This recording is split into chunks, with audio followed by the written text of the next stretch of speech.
Hello, this is Mr. Fredericks. Today we're doing a screencast on one of my favorite presidents of all. No, he's actually not one of my favorite presidents, but President Wilson, nevertheless. And we will discuss him at length, we think. So first, now if we go back to the beginning of our study of presidents, we talked about William McKinley, who was elected twice, but unfortunately was allergic to lead, and he died with an assassination. Now, if you remember when he was assassinated by an anarchist, Teddy Roosevelt was kind enough as vice president to take over for 3 years and then said, you know what, I kind of like being an all-powerful person. So he ran again, and in 1904, Teddy Roosevelt got elected. So he's going to serve 7 long years, which he loved. He loved being president, but he was tired, and he wanted to do something different. So in the 1908 election, Taft stepped it up, and Taft got elected as a Republican. But the problem was progressives, were upset with Taft. They're like, you're not as progressive as Roosevelt was. They were just super angry about it. Now, we talked about why. One of them was because he, raised tariffs or taxes and whatnot, and progressives didn't like that. That hurts the consumer, the person. Second reason progressives were upset was Taft fired Gifford Pinchot because Pinchot was upset about, land getting exploited and clear cut and all that.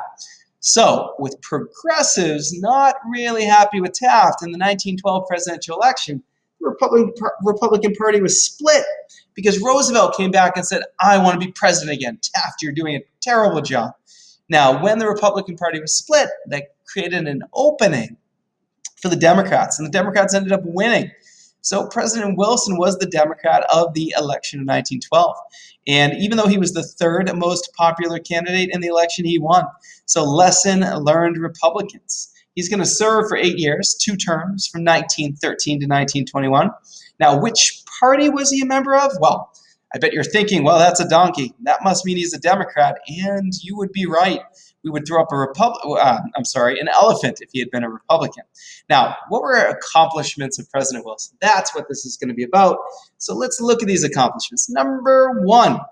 Accomplishment number one, he reduced tariffs. Now, tariffs are taxes placed on imports. Other countries that want to sell us stuff, we add tariffs to it. That's how our government got money for all the time that we've existed. So Wilson passes the Underwood Tariff Act, which lowered tariffs more so than any law, and I think in the last 50 or 60 years. That is a progressive move. That is a move that's going to lower prices, because when you add tariffs to products, the prices go up. Now, you might be protecting domestic businesses by making foreign goods more expensive with tariffs, but you're hurting the consumer, the American. So Taft actually raised a lot of tariffs, and he was going to be very unpopular because of that. Americans were angry. So Wilson's going to lower them. And when he lowers them, he becomes the progressive president. And again, high tariffs can be good. Businesses like them because they want their competition to have higher prices. And if you tax foreign goods, they're going to have higher prices. But again, progressives like lower tariffs because they want the average American who's struggling economically to have lower prices on those goods, even foreign goods to be cheaper. So what's better, higher tariffs or lower tariffs? Well, this is a debate Wilson and Taft would have had. And I don't know. Higher tariffs if you're kind of business-centered, and lower tariffs if you're people-centered, maybe? Who knows? It's a debate that goes on even today. So Wilson lowered tariffs, great accomplishment. Accomplishment number 2. So it sounds like we're judging President Wilson on whether he was a good president or not, and we are. But accomplishment number 2, he reduced tariffs. I think we already talked about this. Oh, yeah, I'm sorry. Reduced tariffs was number 1. Number 2, he created the Federal Reserve. Now, this is the most complicated thing that I'm going to talk about this year. So good luck. Wilson created the Federal Reserve. Now, the Federal Reserve was created to solve a problem. It's basically like a big bank. What was the problem? Well, money. People want money, and they also put their money in banks. And the problem is those banks don't just sit on your money. They give out that money in the form of loans. Banks aren't there just to be nice and protect your money. They take your savings, and then they loan it out, and they charge the people they loan it out to a bunch of interest. Now, why loans? Well, again, people need loans to build houses or open new businesses or buy fancy cars.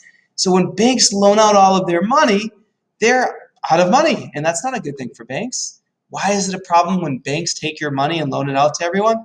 Well, what if the people need their money back? For example, the economy is constantly going up and down, and if we get to a point where it goes down, like a recession or depression, that's a problem because people are happy when they have money. But when there's a recession and when the economy goes down, businesses go out of business, people lose jobs, and when the economy is down, people that lose those jobs, they don't have money or a job, so they run to the bank to get their money. And if a bank has already loaned out all of that money to people, then people can't get their money back. And sounds awful, but this is a picture here of people running to banks, literal bank runs, to get their money out because the economy was going down. And the bank's like, I loaned out all your money, I don't have any. And when that happens, banks shut down. Banks actually go out of business. And the thousands of people that gave their savings to that bank now have lost all of it. There's no, I'm sorry about that, here's your money back. Your life is just ruined. And this happened throughout all the history of the United States. Bank runs would occur, the economy would go down, people would lose their jobs, they run to the bank, get their money, banks don't have the money, banks go out of business. So that destroyed people's lives, this lack of stability. Life savings were gone. So to fix this problem, nobody else could fix it, but Wilson's going to try to fix it. Wilson creates the Federal Reserve. Now, the Federal Reserve is going to regulate banks. So the Fed, that's its nickname, the Federal Reserve, the Fed is split up into 12 parts. It splits the country into these 12 sections, and it puts a large Federal Reserve in all 12. Now, the Federal Reserve, now, again, the biggest bank is just getting little pieces in all of those parts. And it makes banks safe for reason one, because now it's in charge of those banks. Every bank that exists has to answer to the Federal Reserve. The Federal Reserve tells them what to do, regulates them, monitors them, supervises them. It doesn't let them give out risky loans. It tells them you need to keep a certain amount of money. You can't loan out all of your money. That's called the reserve rate. Also, the Federal Reserve monitors them and doesn't let them give out risky loans. So they can't just give out loans to everybody hoping to collect a bunch of interest. Nope, it'll shut that bank down if it does it. It tells them, no, you only give loans to people that are probably going to be stable enough to pay you back. So how does the Federal Reserve monitoring banks make banks safer? Well, they're less likely to go out of business and therefore lose all of your money. Reason two why the Federal Reserve is so important. The Federal Reserve is in all those sections, and let's pretend that a small little bank like Citizens in Braintree goes out, is unstable. They've given out too many risky loans. The people haven't paid back their money. Now the bank has run out of money. The Federal Reserve will actually give them a loan. So they'll give a bank a loan. They're like a loaner for the banks. And then that money helps the bank get back on their feet, and then the Federal Reserve will get paid back later. So the Fed helps banks stay in business if they get into trouble. So there's less bank shutdowns. That means less loss of savings and less lives ruined. So that's how the Federal Reserve helps our economy. Thank you, Wilson, in 1913 for creating the Federal Reserve. However, it does another thing that makes the Federal Reserve awesome. The Federal Reserve helps the economy, not just individual banks. How does it help the economy? Well, reason one, the Federal Reserve does give banks give loans to people, and that's a good thing because when people have loans, they build new houses, which helps the economy. They start new businesses, which helps the economy, and they buy stuff, which helps businesses in the economy. That creates jobs. So to get banks to give out more loans, because giving out loans helps the economy, the Federal Reserve actually has the power to lower the interest rates that banks are going to charge people. Once again, the Federal Reserve has the power to control and lower the interest rates that banks charge people for loans. It's complicated how they do this, but let's just say that they can lower them. Now, for example, a bank, when it gives out a loan to a person, can charge a high interest rate. Let's say a bank gives $10,000 to somebody and charges them 20%. That means every year they're going to owe $2,000. That's so expensive. In fact, it's so expensive that hardly anybody will probably take out loans or spend money, and that will hurt the economy. But let's say the Federal Reserve lowers interest rates. So now when a bank gives out $10,000, they only charge 1% a year. Now a person can have all that money and spend all that money and only pay $100 a year for it. Now that means there's going to be a lot of people that can afford to get loans. And if a lot of people afford to get loans, they can go spend a ton of money, and spending that money on other businesses out there is going to create jobs and help businesses and help the economy. So low interest rates lead to more loans. More loans, more people getting loans means more spending, much more spending, and that creates jobs and helps the economy, millions of jobs. So the Federal Reserve watches banks and makes sure they're stable and helps them out, but it also lowers loans and therefore stimulates the economy, which creates jobs. Now, as if that isn't complicated enough, the Federal Reserve actually helps the economy a second way. Reason two, it purchases bonds from the American people. Now, what is a bond? Well, it's a loan to the government. If you have extra money, you can buy a bond and the government gets your cash, you get a bond, and later on the government will pay you interest and you'll make money. So a bond costs $5,000. Why would you buy it? Because you get interest. So that's why we buy bonds. Now the catch is the government has your money and you can't spend it and you can't spend a bond. So you're temporarily giving up your money. But hey, that's worth it because a bond is just a piece of paper, but someday you'll get cash. So here's the key. Americans have wealth in two major forms. They have a bunch of cash, but they also have a bunch of bonds. So that's both are valuable. In tough times when the economy is hurting and jobs are down, the Federal Reserve wants people to have more cash than bonds. So what the Federal Reserve will do, it will buy up everybody's bonds, and when they buy up the bonds, they'll give people cash for the bonds. Now with all that cash, people can buy more houses, open more businesses, and buy more toys from more cars. All that spending helps businesses, and those businesses create jobs, and the economy goes up, and we're happier. So once again, the Federal Reserve will look at Americans and buy back thousands of bonds or millions of them and give people the cash they deserve for those bonds. And now with that cash, now all of a sudden everybody will be able to spend it and buy so much stuff, which helps the economy. So one last point. If lower interest rates are good and buying bonds from Americans to give them cash is good for the economy, why not just keep interest rates low and keep bonds away from people in the first place? And the answer is inflation. If people spend too much money because they don't have bonds or they're taking out too many loans, then all of a sudden everybody's buying stuff and businesses will respond by saying, whoa, everybody's buying stuff. I might as well raise my prices. And that hurts everybody, consumers, when prices go up. So bottom line, the Federal Reserve sometimes has to raise and lower interest rates and sometimes has to buy and sell bonds. But that's huge power to help the economy. So the Federal Reserve, which Wilson created, supervises banks to make sure they're not giving out risky loans and therefore going out of business. They loan money to banks to keep them stable so they don't go out of business and lose everybody's life savings. They lower interest rates so that more people can afford to get loans and therefore spend money to help the economy and create jobs. And they also buy back bonds from people when the economy is tough. So they put more cash in people's hands so they can spend it. And when people spend money, it helps businesses and creates jobs. Boom. So Wilson's like the greatest ever because he reduced tariffs, he created the Federal Reserve, he stabilized banks, and he created an organization called the Fed to lower interest rates and buy back bonds, helping the economy. Another accomplishment of Wilson is the Clayton Antitrust Act. Wilson passed the 1914 Clayton Antitrust Act, and we know that a trust is another name for a monopoly, and this is a law that's anti-monopoly. Now, let's see why this law was necessary. Monopolies would take over other businesses. Monopolies are when they take over every business in their industry, and then there's nobody left but them. Now, monopolies are bad because once again, if you're the only business, you can charge whatever you want. Now, the Sherman Antitrust Act of 1890 made monopolies illegal. But the problem was monopolies started to get creative. What they would do is they knew if Taco Bell took over all these other companies, they would be seen as a monopoly and therefore broken up.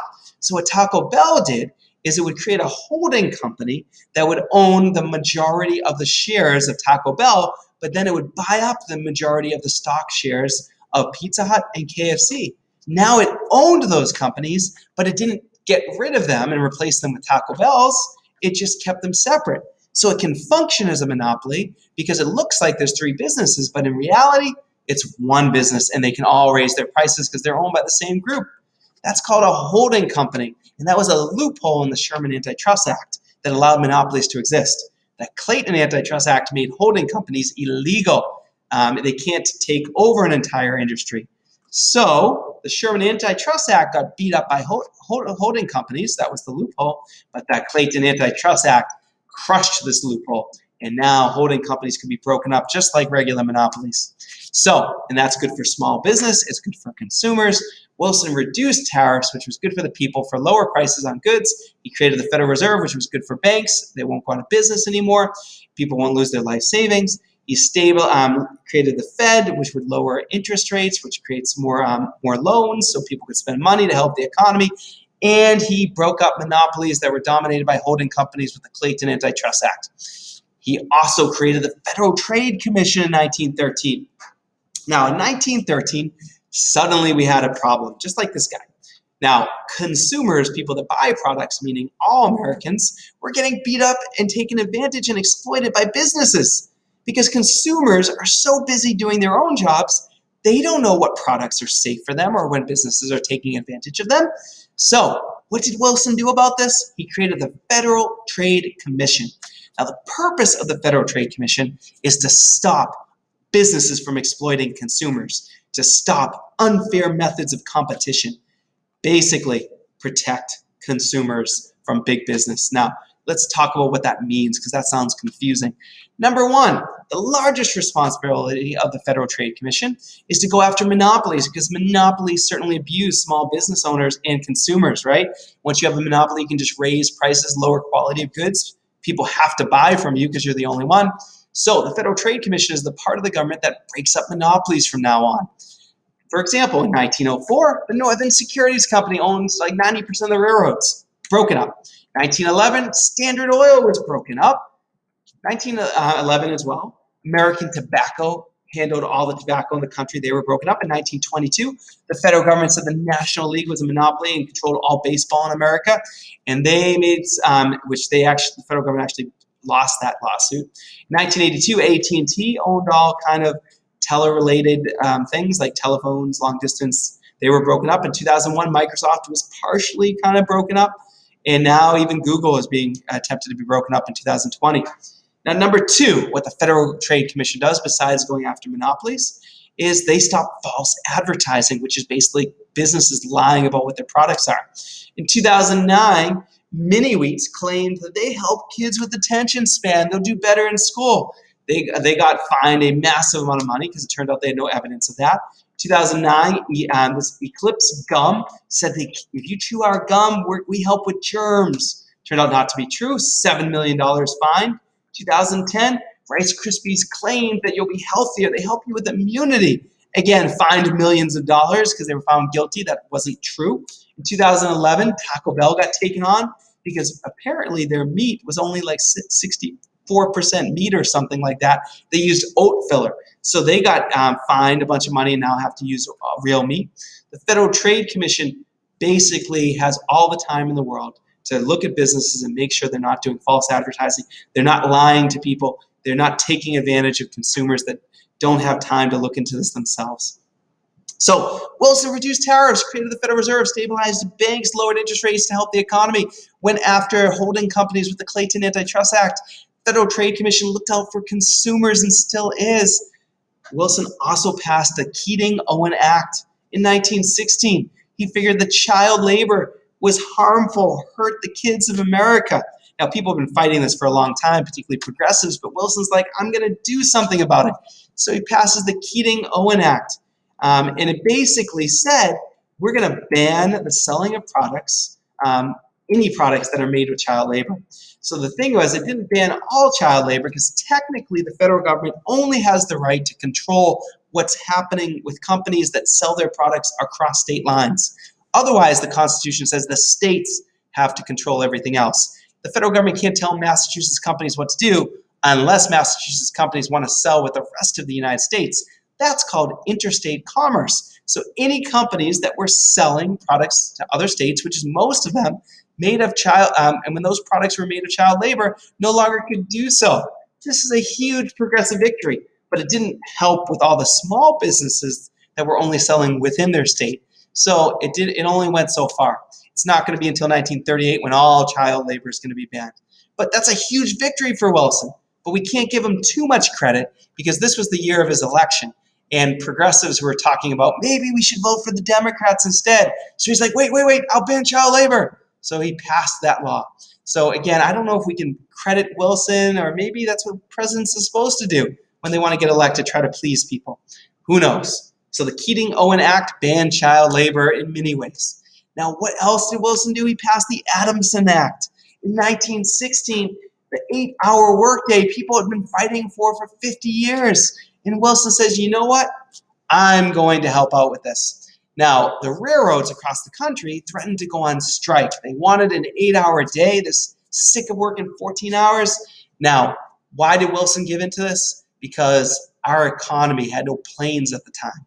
So we were completely dependent on trade. Every business that wanted to sell something had to put their products on trains. And if all the trains went on strike, our economy would be crushed. Our country would be weak.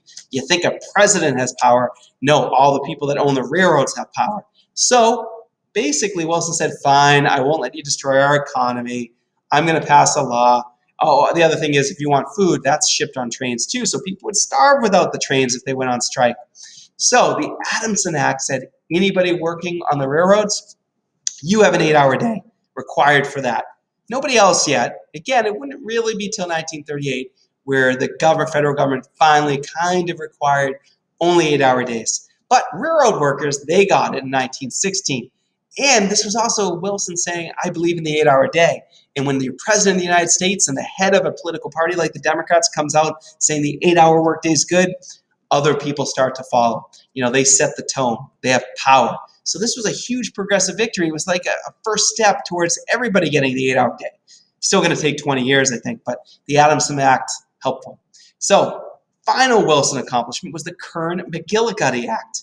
In 1916, workers had a problem, and the problem was that many of them were in dangerous conditions. They were losing limbs. Here's a group of people with one limb missing, all their legs again. And often the businesses would be like, you can't work anymore, you don't have a leg, you're fired.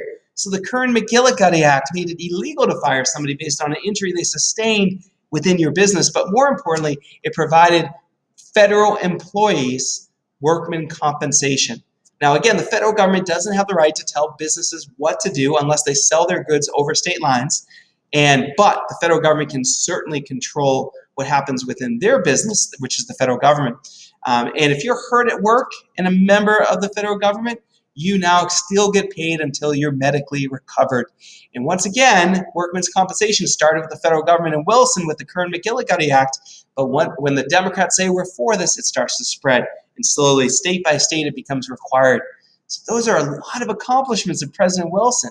Now, the election of 1916, Charles Evan Hughes is like, Wilson, I guess he is a good president, but I'll be better. And now, here's the thing. The Democrats have Wilson because he's president. The Republicans love Roosevelt. But Roosevelt was too much of a war hawk. At this time in 1916, World War I was going on. Roosevelt's like, we should definitely fight. And Americans wanted to stay out of it. So even though they loved Roosevelt, they're like, we can't pick him. So Roosevelt didn't make a comeback. No comeback for him. So the topics of this campaign, if you remember, the U.S. was basically about ready to go to war with Mexico. So there's a huge debate about whether we should go to war with Mexico. And again, the Republican challenger, Hughes, is going to say, Wilson, you're causing us to go to war with Mexico. Nobody wants that. Vote for me. I'll create peace. Also, another debate was, Wilson, you're pushing us towards World War I, and we're going to get into a huge war. And they both debated it. Now, Wilson actually, his slogan was, I kept you out of the war for 2 years. So he was saying, I won't bring us into World War I. America should be first. We shouldn't be trying to help Britain and France. Take care of ourselves and stay out of the war. Charles Evan Hughes basically said, that's crap. You stink. We should at least be prepared to go to war. We might get dragged into it. So Hughes was like, no, we need to mobilize, train troops, get people ready, preparedness. But Wilson's like, no, I just want to stay out of the war. So again, Charles Evan Hughes, 1916, said, Wilson, you get too much involvement in Mexico. You're chasing Pancho Villa around. You invaded. You're helping Carranza out, which is angering all the rebels. You just recently invaded Tampico and Veracruz. No, stay out of Mexico. We don't want that war. So another debate was The 8-hour workday that Wilson had just advocated for, Hughes was like, you're hurting businesses. If you force businesses to only work their workers 8 hours, how can they be successful? They need their businesses to be going 12 hours. So that's what Hughes was saying, no 8-hour workday, that hurts businesses. But out of those debates, the winner turned out to be Woodrow Wilson. He, in a very close election, he is going to win those kind of reddish states. Very similar to today's electoral map, kind of, huh? And he's going to take home the victory and get reelected. Now, Woodrow Wilson had a lot of successes, but there was definitely a negative side to him. So let's not be all cheery on him just yet. One of his faults was women's suffrage. Basically, women during his 8 years were fighting for the right to vote, protesting outside the White House, doing hunger strikes, refusing to eat. And he did absolutely nothing. He wouldn't even agree to meet with them. So he had a long time to fight for women's rights and suffrage, did nothing about it. He was kind of a sexist, as were a lot of people back then. Wilson's fault number 2, federal segregation. He actually, through executive order, ordered all aspects of the federal government segregated. There were some aspects under progressives, Roosevelt and Taft, where white and black people were working together. But Roosevelt said, no more. We're going to take all offices, shops, restrooms, and restaurants, and white and black people have to be in separate places. Black people, you can't use the white ones anymore. Find somewhere else. And that's going to be an ugly stain. Roosevelt and Taft really helped race relations at the time. A bunch of big steps. And Wilson's going to be a big step back. So here's a quote from him. Segregation is not humiliating, but a benefit that distinctly to the advantage of colored people themselves. They'll do better if they're segregated. So Wilson's fault number 3, apparently I didn't change the slide. He did not help women's suffrage, giving them the right to vote. Added segregation, hurting race relations. Child labor. People have been fighting to ban child labor forever. Wilson only kind of banned some of it when he was running for president in 1916. Too little, too late. The Keating-Owen Act did not do enough, and certainly was just because he was trying to get elected. Another aspect of where Wilson fell short was World War I. He kept saying, yes, I kept you out of the war, re-elect me. But he totally got us dragged into the war. After he got elected, he went right into the war and pretended that it wasn't his fault. He had a fake amount of U.S. neutrality, and that resulted in Germany attacking us. So we had to go to war. But if he just really kept neutral, it wouldn't have happened. So trade imbalance. There are two sides fighting, Germany, let's say, versus Britain and France, and we traded billions of dollars of war materials and stuff to Britain and France and then nothing to Germany. No wonder they attacked us. We gave billions of dollars to Britain and France and almost none to Germany. We were funding their war effort. No wonder Germany attacked us. The British would seize our ships and take all of our cargo, claiming that it was wartime. We were in a war zone, totally illegal, and we did nothing about it. But when the Germans started attacking our ships, we cried and basically threatened war against them. So again, totally not neutral at all. British put mines in the Northern Sea that prevented us from trading with Germany. It was our right to trade with Germany, but these mines meant our ships couldn't go trade with Germany. Totally a violation of international law. They did it. We didn't hold them accountable, but we held Germany accountable. When the Lusitania was sunk by Germany, we threatened a war unless they paid us money. So again, we weren't being neutral. The British would take all of their ships and fly American flags on them so the Germans wouldn't sink their ships. This is totally illegal, and we did nothing about it. So as a result, the Germans sunk all ships, and we got mad at them for doing so. We could have banned U.S. civilians from traveling on British ships, but we didn't. So U.S. citizens traveled on British ships, and many of them got sunk. And we got angry. The American people got angry and cried out that we need to go to war, that Germany's evil. But Germany wasn't evil. We could have prevented this. So Germany eventually embraced unrestricted submarine warfare, sinking all of our ships. And the Zimmermann telegram. Germany knew that we were going to come into the war because of the unrestricted submarine warfare, so they tried to bribe Mexico to attack us to keep us busy and out of the war. Both of those things seemed like Germany was evil, but really we were already acting as the enemy. So whose fault was that? I would argue it was Wilson's. He was not neutral, and therefore we got dragged into World War I, the worst war in human history. Useless. So Woodrow Wilson did a lot of good things and a lot of bad things.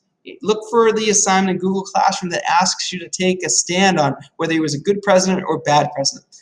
Thank you.